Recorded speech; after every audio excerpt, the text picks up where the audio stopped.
Les damos la bienvenida. Este es el streaming de libros de novedades de Big Sur. Aquellos que no nos conocen la cara, somos Salvador, Federico.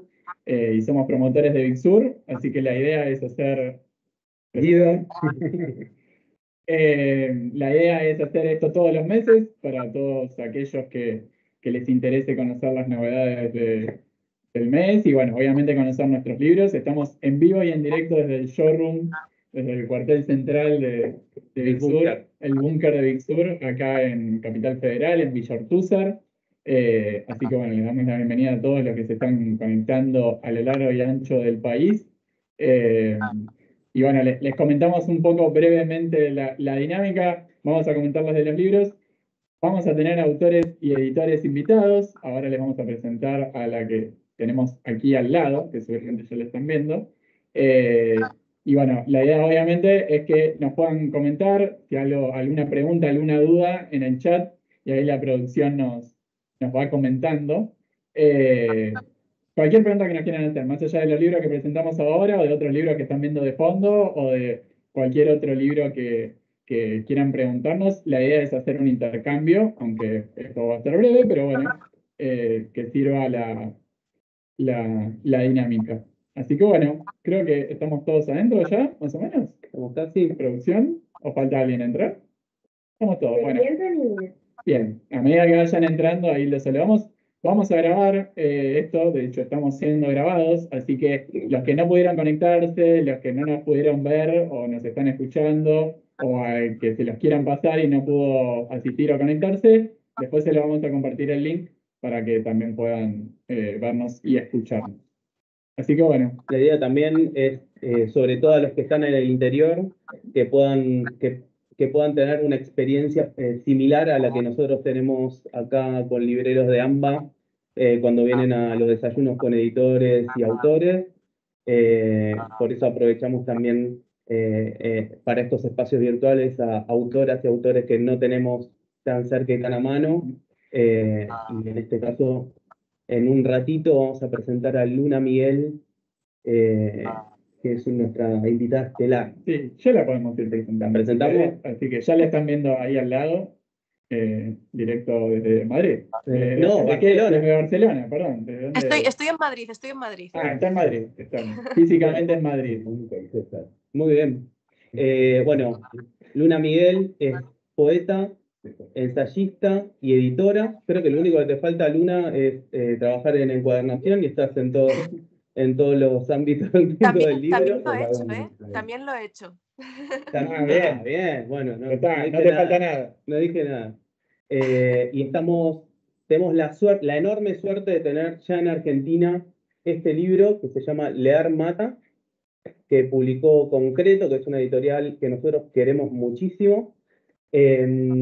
Y bueno, te queremos preguntar primero, como para abrir el juego, ¿cómo nació la idea de escribir este libro? Bueno, lo primero, muchísimas gracias. Quiero disculparme por mi voz, que estoy un poco resfriada.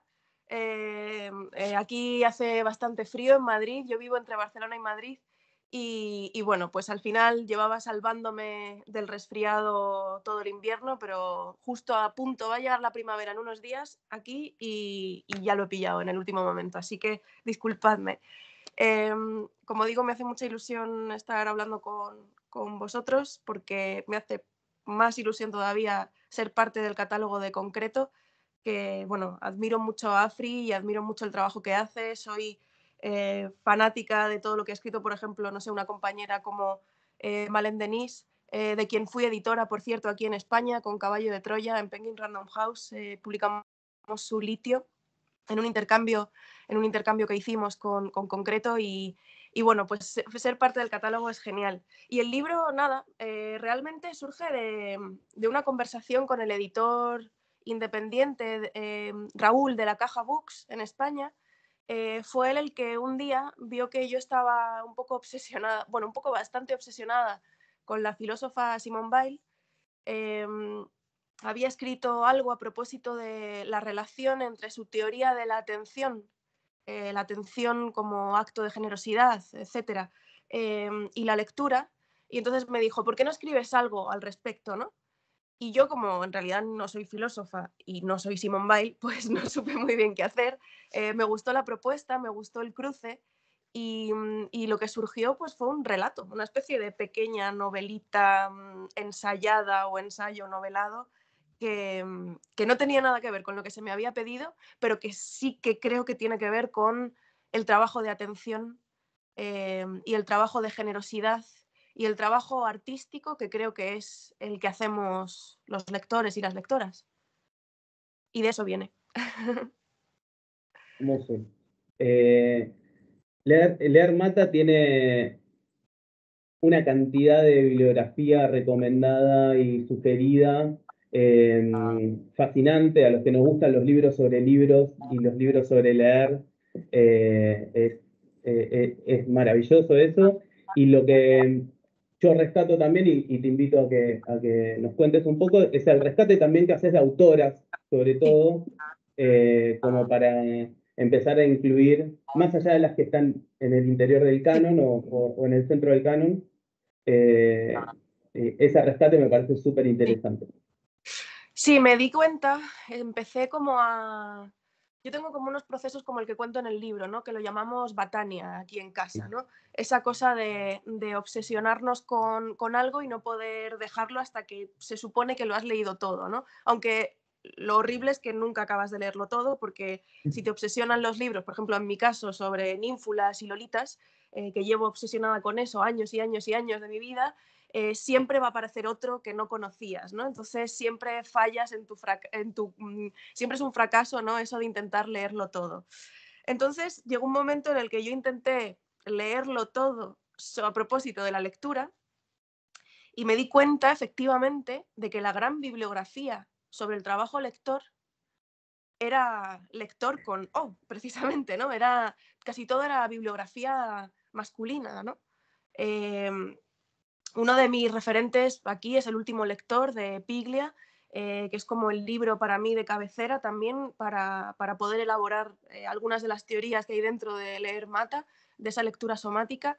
Y me di cuenta de eso, ¿no? De que mi bibliografía y de que mi mesita de noche y de que los libros que yo acumulo en la cama, tengo una cama enorme pero vivo sola, entonces como que a veces me acompañan libros como para fingir que hay un cuerpo, así de triste es la vida, ¿no?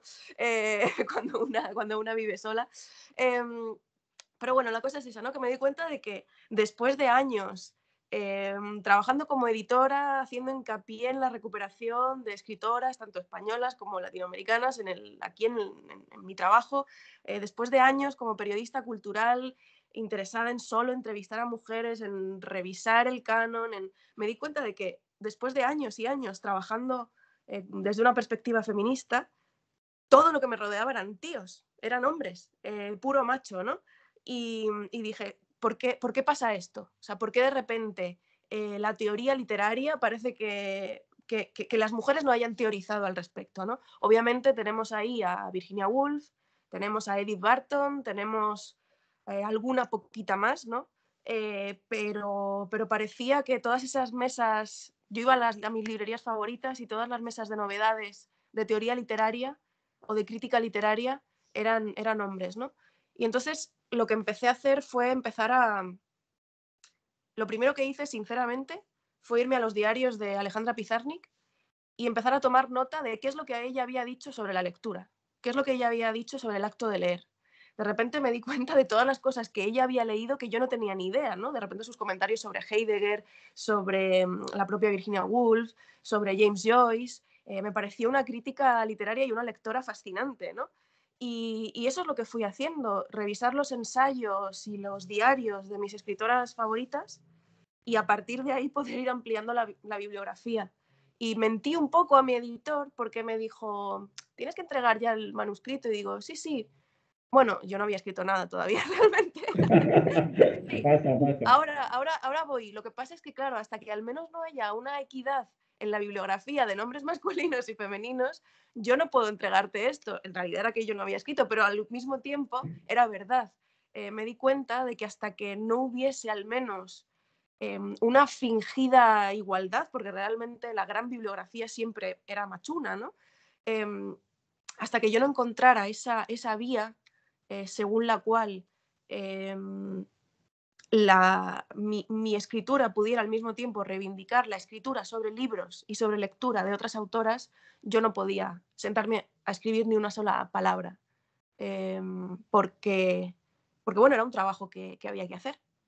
Y fue bastante gozoso encontrar todas esas cosas. Fue bastante gozoso y me di cuenta de que efectivamente había más de lo que uno podía imaginar. Sí, para empezar, por ejemplo, la colección de Ampersand, allí mismo en Argentina, donde tenéis a Margot Glantz, a Tamara Kamenstein, etcétera, es fascinante. O sea, ese descubrimiento a mí ya me salvó la vida, por decirlo de alguna manera. Hermoso eso. Estaba pensando, bueno, de qué va a leer Mata, ¿no? Como es un ensayo narrativo autobiográfico, ¿podría ser o no? No importa. Un ensayo narrativo, ¿qué es lo que a une le pasa con la lectura? Es maravilloso. O sea, la protagonista de este libro devora libros, está en una relación de pareja con un lector, le calienta que su pareja lea, hay algo desde el erotismo de la lectura que es fascinante, a mí me encantó. Eh, y bueno, y todos los tipos de lectora, de lector o de lectores que existen, ¿no? Como bulímica, sumisa, enfermiza. Bueno, esto de Bataña me parece increíble, un hallazgo tremendo. Y es esta obsesión con determinados temas, determinados autores, o bueno, hay una lectura del Ulises de Joyce en 3 días, también en el libro. Es muy vertiginosa el seguimiento de esa lectura, está muy bueno. Me hizo acordar a esa lectura también. Y pensaba en qué Bataña estás ahora, ¿no? Como, ¿cuál es tu obsesión literaria en este momento? Bueno, ¿En qué es estás? que va, por desgracia, a veces va cambiando mucho, ¿no? Pero mi Batania ahora sería muy largo a lo mejor explicarlo, pero es que me di cuenta hace poco, justo se lo comentaba el otro día, estuve en Ciudad de México con Gonzalo Segura, que sé bueno, que algunos lo conocéis, es librero allí en México, en Polilla, y, y estuve contándoselo precisamente que ahora lo que me obsesiona es algo que tiene mucha relación con leer Mata, verdaderamente, ¿no? Esta cosa de seguir buscando algo que sabes que está ahí, pero que realmente parece que no está, pero está ahí, está ahí, está ahí, y al final lo verás, ¿no? Una especie de cosa, hay que tener fe, ¿no? Hay que tener fe, es como buscar a Dios realmente, ¿no? Muchas veces cuando uno se obsesiona con algo que sabe que está en la literatura, pero no lo termina de encontrar. Y lo que yo no terminaba de encontrar era, por ejemplo, una historia de la poesía. Igual que hay 200.000 millones de historia del psicoanálisis, historia de la filosofía, historia del arte, historia de las religiones, historias de la poesía, aparte de libritos muy pequeñitos, divulgativos, casi para escolares, ¿no? No existen, ¿no? Y esa es mi obsesión ahora mismo, estoy leyendo ensayos sobre poesía y estoy leyendo historias de la literatura desde Mesopotamia para intentar escribir una historia de la poesía. O sea, ese es mi friquismo ahora mismo. Bueno, eso y Pokémon Go, que estoy también un poco obsesionada, pero eso como para relajarme. O sea, como que por culpa de mi hijo voy combinando esos dos friquismos, el de la historia de la poesía y el de cazar Pokémon legendarios. Muy bueno. Pero sí, lo que decías de las lectoras que van cambiando, me obsesionó mucho porque siempre te preguntan, ¿no? ¿Y qué lees? ¿No? Es como, ¿y qué música escuchas? ¿No? Yo creo que ya ha llegado un momento en el que todos leemos muchas cosas y escuchamos muchas cosas. Yo puedo decir que escucho a Bad Bunny y sería verdad, pero también mentira porque escucho mucho pop francés y escucho música española y escucho música mexicana y escucho cosas de no sé cuándo, de no sé qué época, ¿no? Y escucho música clásica. Entonces, como que me da la sensación eso, ¿no? De que como lectores muchas veces nos obligan a definirnos también de una manera muy cerrada. Y a mí me hacía gracia esta cosa de reivindicar la lectura también en transición, ¿no? la transición de la lectora, ¿no? Lo que decía Elizabeth Duval, que es una escritora española y política transfemenina, decía que la escritura del futuro será trans porque en el sentido de que todos los géneros literarios estarán mezclados, ¿no? Y a mí me gustaría también reivindicarme como esa lectura transicional, ¿no? Y yo creo que por eso la lectora de esta pequeña historia pues va cambiando, ¿no? Va siendo de bipolar a tripolar a cuatripolar, etcétera, ¿no? Tiene también mucho que ver con la salud mental, con cómo afecta la lectura a nuestra salud mental. Bueno, son pequeños temas que se van cruzando. Sí, hay algo que me resonó mucho también leyendo el libro. Bueno, todos los tipos de lectora que existen, el acto de entrega del lector a la obra, ¿no? Pero también esto de leer tanto que incluso leer por trabajo, ¿no? Como hay algo que me viene resonando, que me resonó cuando leía el libro, que era una crónica de Martín Cohen que se llama El porqué de mi fracaso. Y él en un momento dice algo así como que envidia a la gente que espera los fines de semana o las vacaciones para leerse un libro, ¿no? Porque Claro. le dedica su ocio a la lectura. Él dice que mi ocio es mi negocio también, entonces todo el tiempo está leyendo, o sea, todo el tiempo libre quedó cautivo por los libros, por la lectura. Y me parece que también hay algo de eso en Loborá, y en Sí. alguna entrevista que estuve escuchando tuya también en algún podcast, contabas eso, como tu trabajo de editora también te lleva un ritmo de lectura, uno termina leyendo en diagonal Dostoyevsky para comentar con alguien, ¿no? Claro. Pero también pasa mucho eso, ¿no? Como que estás atrapado Sí. en un círculo que más que la lectura ser un acto gozoso, pocas veces lo es, Sí. aunque la pregunta, aunque el goce se produce en verdad en el rebote del diálogo que produce el libro con el lector, con lectora. Sí, con motivo de la publicación en España, que ya el libro salió hace 2 años aquí, en 2022, me invitaron a dar una conferencia, pero yo estaba cansada de hablar sobre leer y entonces dije, ¿y por qué no leo directamente, no? Y la conferencia al final se convirtió en una performance, que hay por ahí una noticia en El País, que es una performance en la que estuve 48 horas seguidas leyendo. Y la verdad es que fue horrible, o sea, lo pasé un poco mal. Además, Ahí justo literalmente estaba... leer mata, eso. No, o sea, se llamaba La muerte de la lectora, la performance, y claro, justo me bajó la regla en ese momento, o sea, como que fueron 48 horas, pero demenciales, de dolor físico y mental todo el rato. Y realmente una de las cosas que el público estaba allí, me acompañaba, podían quedarse a dormir allí también, tirados en el suelo, les repartimos cojines y mantas y demás. Em, y una de las cosas a las que me llevó ese poner el cuerpo en la teoría, ¿no? ese llevar la teoría del hermate y de la lectura somática a una corporalización del mismo, em, lo que aprendí desde la hora, porque claro, uno dice, qué bien, vas a estar, yo qué sé, leyendo todo el rato y es como, es que solo 1 hora leyendo, acostumbrados como estamos a estar mirando el móvil todo el rato, a ir a no sé dónde, a hacerse un café, a hacer no sé cuántos, a mirar por la ventana, o sea, a las 2 horas yo ya pensaba, no voy a poder, no, esto no va a poder ser, o sea, es que no puedo estar, es que físicamente es imposible, ¿no?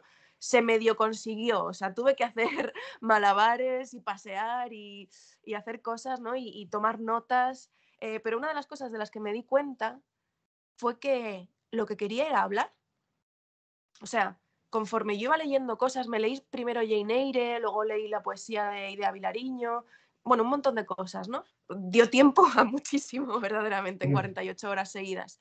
Pero la cuestión es que de lo que me di cuenta es de que necesitaba hablar, de que lo que yo estaba haciendo no tenía sentido si no lo compartía con alguien, de que lo que yo subrayaba, de que lo que yo descubría, de que lo que a mí me emocionaba o de lo que a mí me dolía de esos libros, no me servía de nada si yo no hablaba con las personas que estaban allí y si yo no comunicaba por qué ese libro era bueno o por qué ese libro no lo era, o incluso la gente estaba leyendo alrededor. Yo quería saber qué leían. Llegaban momentos en que yo ya no quería saber por qué mi libro, yo quería saber qué estaba leyendo ese chico con unos calcetines con trocitos de pizza en los calcetines, que estaba allí tantos días como yo, tan cansado como yo seguramente, que solo salía a fumar, ¿no?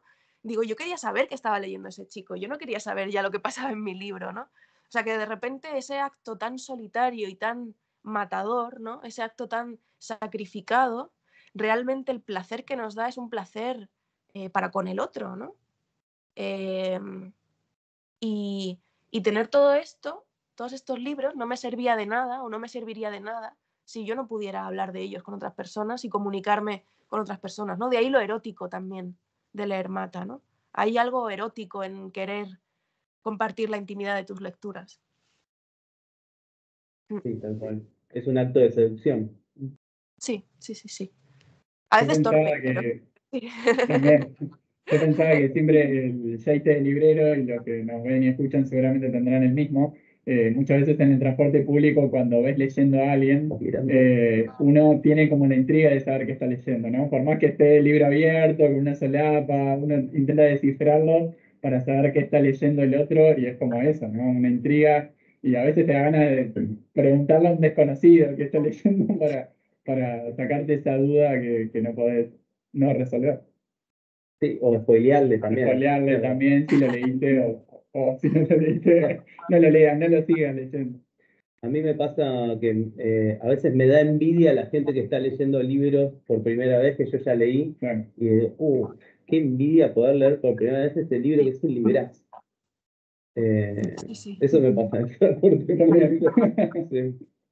Sí, yo eso hago un poco de trampa porque tengo un club de lectura prácticamente desde 2018. Lo empecé en Instagram y luego me pasé a Patreon porque, bueno, hay que pagar el alquiler también. Entonces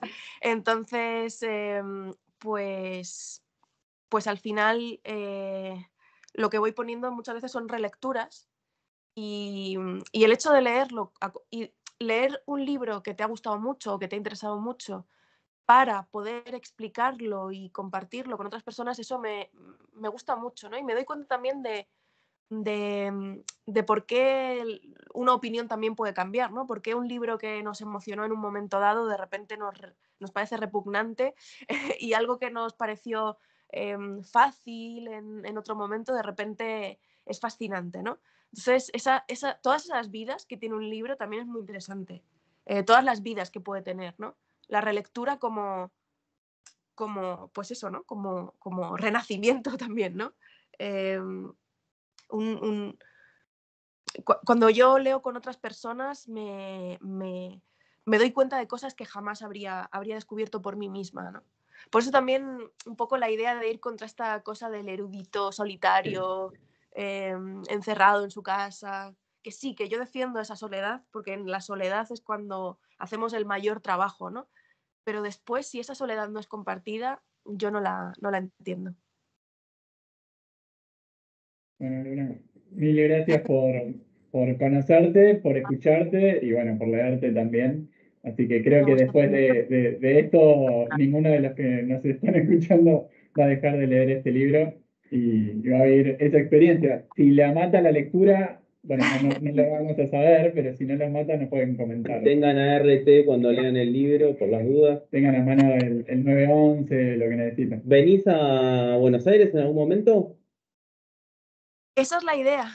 Quería haber, quería haber ido ahora en febrero, pero bueno, están las cosas difíciles en general, ¿no?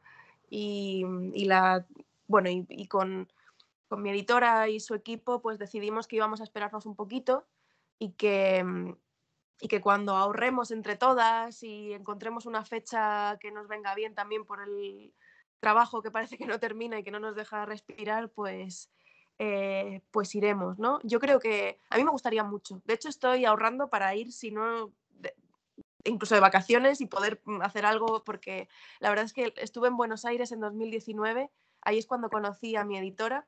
Bueno, ya he contado la historia alguna vez, pero me invitaron a un festival de poesía en Buenos Aires, en junio, se equivocaron y me sacaron un billete y llegué un día de antes sin nadie allí con quien hablar ni nada y yo pues no conocía a nadie y puse en Instagram, Dios mío, estoy sola en Buenos Aires y no sé qué hacer. Y ella me escribió y me dijo, pues yo tengo que ir a repartir libros en la moto. Y entonces vino a buscarme al hotel, me cargué con la mochila de libros de concreto, que creo que solo había 2, el de Flavia y el de Malén. Sí, claro. Y ella me llevó por muchas librerías, que no sé si estarán aquí los libreros, pero ese junio de 2019, pues la acompañé en moto por toda Buenos Aires. Y así es como conocí a mi editora, haciendo de repartidora. Por eso te decía que yo he hecho de todo en el mundo del libro.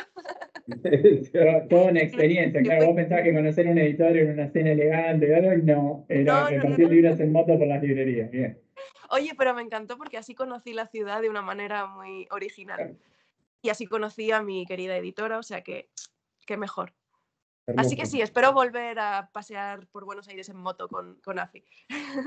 Bueno, te recibimos con o sin moto, igual nosotros no tenemos moto, pero te llevamos a todas las librerías que quieras conocer y acá seguro que varios de las librerías obviamente quieren quieren recibirte en sus librerías.